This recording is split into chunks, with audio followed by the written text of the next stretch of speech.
Hey, it's TDA and welcome back to Techtonica. Over the past few episodes I expanded this pretty awesome looking mall over here along with all the automation to go along with that. But in this episode I want to expand it even further and actually focus on getting ourselves set up for the end game. And in order to do that we're going to need purple science in order to unlock all this nifty little upgrades that we have available to us here, like faster assemblers, better biofuels, better freshers, well basically better everything. And we're also going to need, of course, to unlock some next tiers of research, but in order to do all of that we're going to need blue science. Now, in order to make blue science, we're going to need purple science as well as processor units and cooling systems. And purple science itself needs, as you know, copper wire and mechanical components.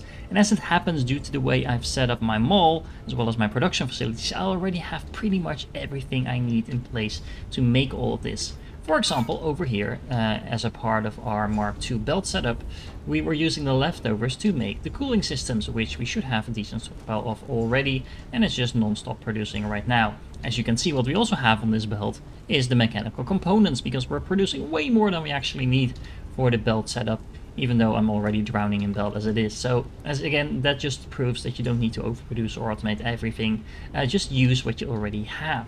Now, in order to make wire, which is the missing component that we need alongside of these mechanical components in order to make purple science, we're going to need copper ingots. And as you can see, we have an entire belt full of copper ingots here that we're not entirely using just yet. And we also have some leftover space here. And would you look at that, it fits an assembler right into there.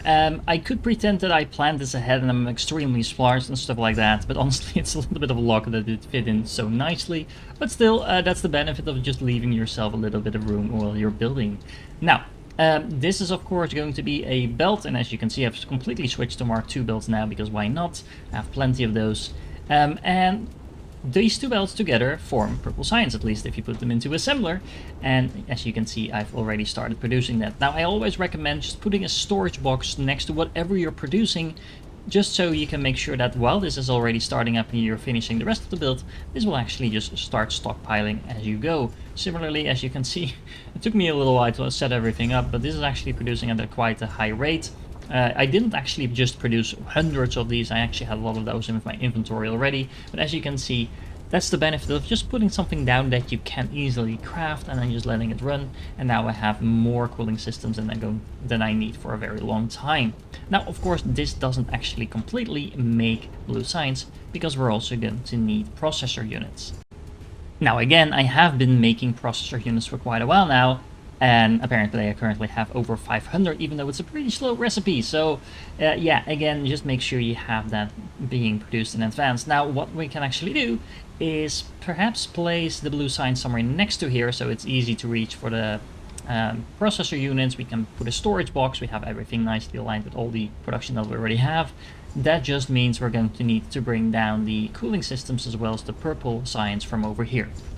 Well, something like this should do the trick. Now, nothing too complicated going on. I just extended the platform a little bit to the side so I had an easy access to the open space below, and just have this circling down below and put all of that into a machine making blue science. Now again, I just put in a box over here so the blue science can start producing while I figure out where to actually bring the blue science, because I'm kind of running out of space for these giant technology trees, as I've started calling them. And we need the one for blue science as well. Now as you can see, this one for the purple science is actually full, so but the production unit that's making purple science is actually still putting them in. In order to get the excess out, all you need to do is put some inserters back onto a belt, and as you can see, if there's room on the belt, it will actually export that out. So basically this is now functioning as an infinite storage box for purple science. Keep in mind that the excess that's not actually able to place down will not count towards your technology that you have available to you. So all of that is basically going to waste until I place it somewhere else. Well, I guess if I really wanted, I could probably fit some more core composers into the room that we're already in, but why not just take a few steps towards what's probably the center of the map and towards the place that we're going to be placing our endgame facility anyway. So we have some room in the hallway over here. The ceiling is actually pretty low, so that might be a problem, at least constrain the amount of signs we can put in here. But I just placed down 2 of these just to get ourselves going. And then with a nice little belt all the way over here, we now have our first blue science up and running. While that's slowly collecting, let's see what we need in order to upgrade our facility. We're going to need a pretty modest amount of copper and iron ingots, honestly, considering what we needed to put in the last tier. But we're also going to need processor units and atlantum ore. Now, the atlantum ore is something we can just mine, we just need to find it. The processor units, on the other hand, we need to craft. And as I just mentioned, it's a pretty slow recipe, so we're probably going to have to double up on some of our production. Would you look at the awesome squareness of our base? This makes my OCD so happy. And the only thing I actually need to do is exactly what I just said. I double up on the blue science as well as the processor units. Now, the blue science themselves actually consume some of the processor units, so not entirely the best way to go if you want 900 processor units, but I do also want to make use of all those nice little upgrades we have available to us. So as soon as I get the upgrades that I want, what I'm probably going to do is just take out a little bit of belt over here just to stop the blue science production for a little bit, and then just make sure we are collecting the 900 processor units. Now, these processor units are actually going on the belt for blue science. The ones on this side are actually going straight into the box, so I'm 100% sure that I'm actually collecting a buffer of processor units, even if for whatever reason everything in this box would get consumed. Now, if you're playing along at this point, I highly recommend that, in general, it's a pretty good idea actually, but I really recommend that you unlock the increased drilling speed. It's a whopping 100% increase compared to the previous level, although I do think it's compared to base, so it's not that they're twice as fast now, but it's close.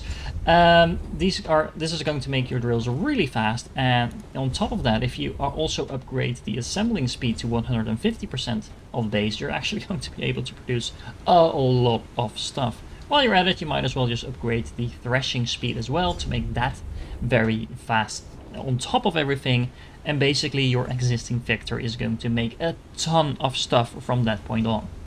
Just keep in mind that after you upgrade the drills, you're going to also need to upgrade the inserters to be at least 2 fast inserters in order to export everything onto the belt. And while you're at it, you're probably going to need to upgrade the belt as well, because the Mark 1 is no longer going to cut it. All in all, it makes for a very hefty amount of ore incoming, so make sure that you upgrade your facilities if needed if you're finding yourself low on anything, because this is the moment to do so. If you actually also upgrade your ore belts, you should find yourself with more ore than you know what to do with, and as a result your production is going to bloom. As you can see, I'm producing oodles of everything, and yes, oodles is the technical term for that.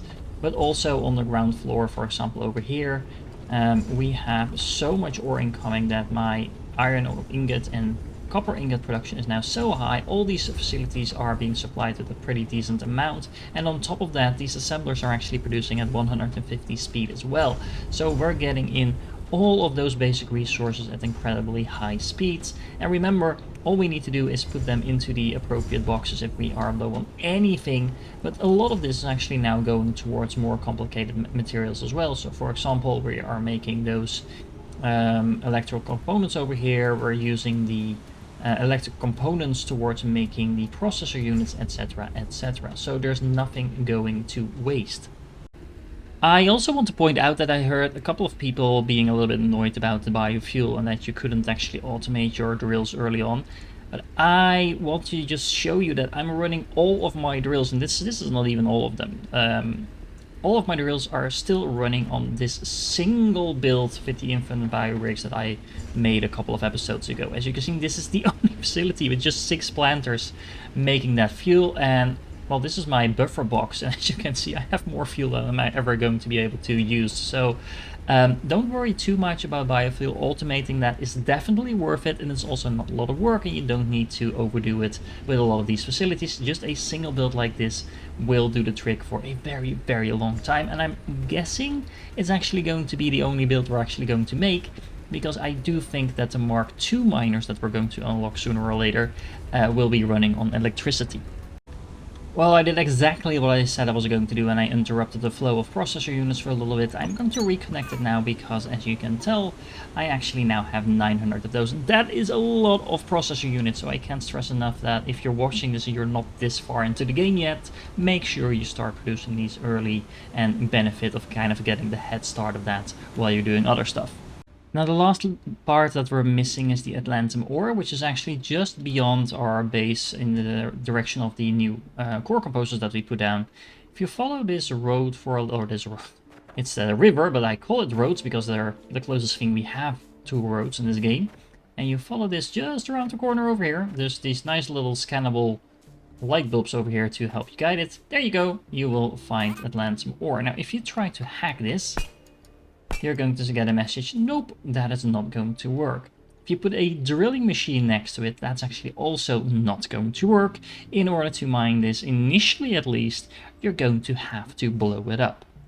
You do that with these mining charges. Now, keep in mind that these are directional blasts. So if you put them on the floor, like this for example, and you then press E, don't worry, you won't blow yourself up. This is going to drill a hole into the ground really quickly, and this will make it a pain to get back up. If, however, you put them on the ore, you're going to be able to blow it up just like this. And as you can see, we just got 30 atlantum ore in our inventory. Now, there's this darker green stuff as well. This is actually a node that we can mine later on as soon as we get access to Mark II drills. For now, we're going to need to make do with just blowing this up. I do recommend that when you're doing this, you are a little bit careful about what you spent this ore on, because as you can see, we're now blowing it up and we're basically just mining it, but there is a finite amount of this stuff easily accessible. You can find plenty of this elsewhere on the map, but not everything is easy to find. So this initial node is really easy to find because you can basically get guided to it, but still be a little bit careful about what you spend your initial atlantum ore on. However, one thing you definitely want to spend it on is upgrading your terminal along with those 900 processors that we just made. So let's upgrade and see what this gets us. New technologies and recommended tasks available. Alright, Breaker.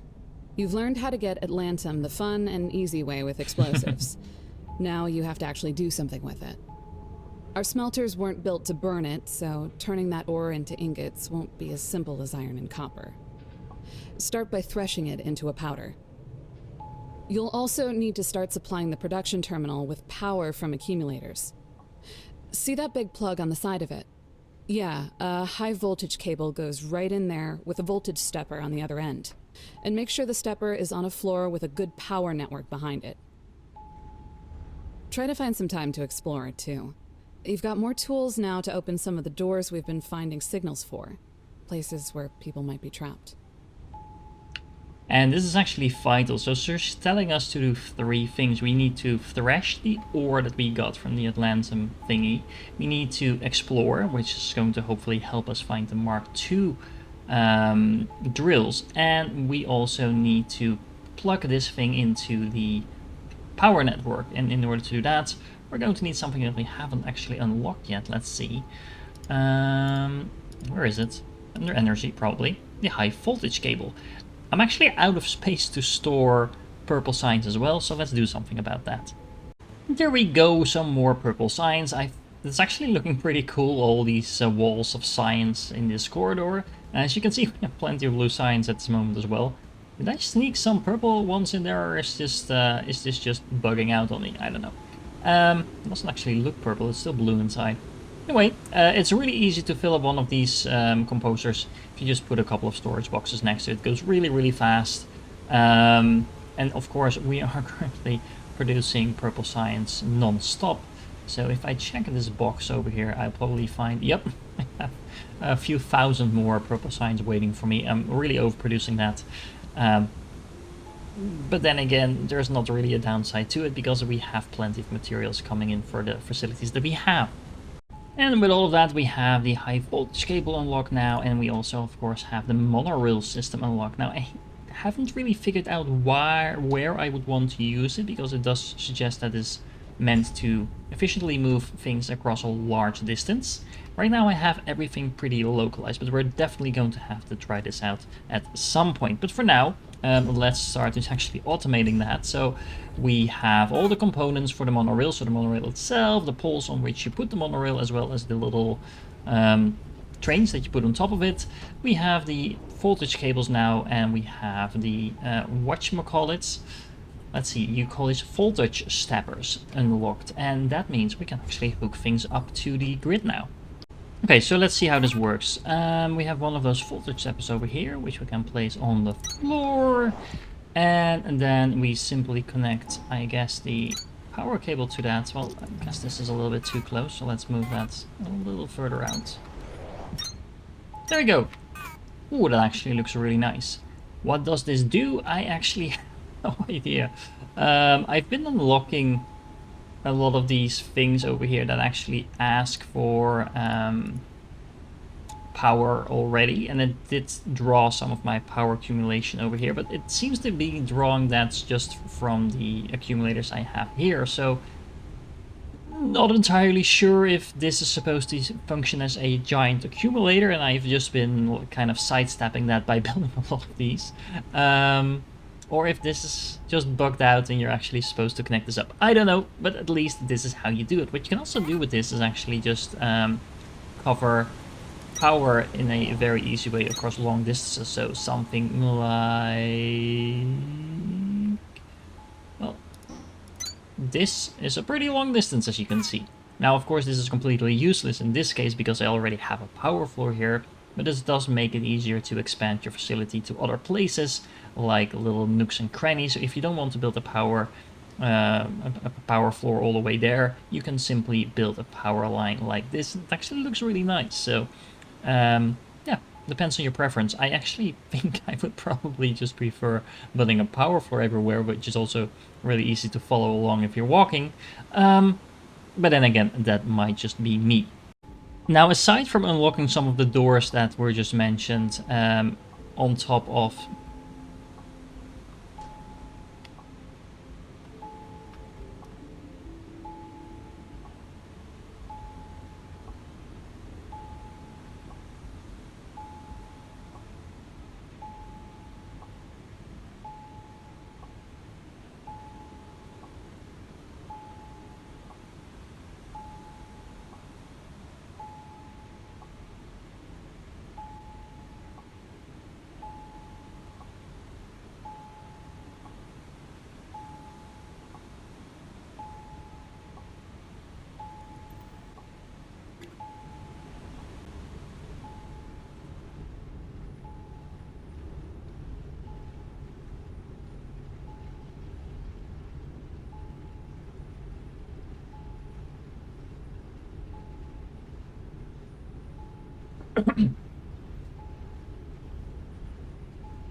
Now, with all of this up and running and being produced and all these upgrades, we actually have a pretty decent production going, and we're going to need it because the next upgrade to the production terminal is not only going to cost us 500 processors and 1400 atlantum ingots, it's actually going to cost us almost 5000 iron frames and 5000 copper frames.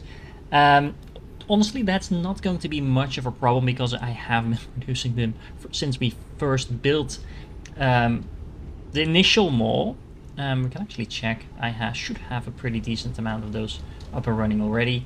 Yeah, but if I did my math correctly, this is probably close to like 3,000 or 4,000, but we're not quite there yet. Although this is now producing at a pretty high speed, and the same should hold for the iron version. So we're not going to have too much trouble getting that, but this is a perfect time to do some exploring. We're going to have to explore stuff anyway, because we're going to need 1400 atlantum ingots. And blowing stuff randomly up is not going to give us that, because we will run out of that material really quickly, so we're going to have to automate that. However, in order to automate that, we're going to need Mark II drills, and in order to get Mark II drills, we're going to need to find them, so again, we're going to need to do some exploring. So, next up in the next episode, a lot of exploration, a lot of story elements as well, actually, so that's really nice if you're into that. And I'm also going to show you where you can actually find all the various bases that we haven't discovered and that are not quite obvious, maybe. So if you're a little bit lost and confused, that should help you out as well. For now, I hope you enjoyed our expansion of the mall even further, and if you're still here, of course, you're awesome, and I hope to catch you in the next one.